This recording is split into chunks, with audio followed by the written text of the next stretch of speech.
Dito sa video na to, makikita ninyo ang isang batang kumakain at kasama niya ang kanyang nanay habang binibidyohan niya ang kanyang anak. Normal lang naman ang makikita natin dito at tinanong pa nga niya ang kanyang anak kung masarap ba ang kanyang kinakain.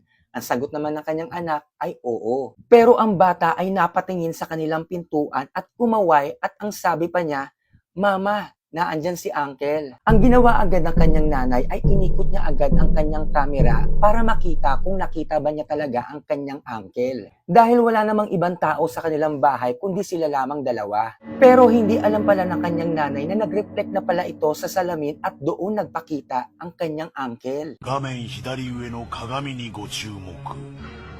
そこに娘をじっと見つめる人のような姿が。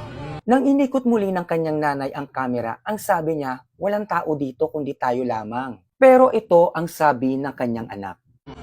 そこにいるよ。おじちゃん誰？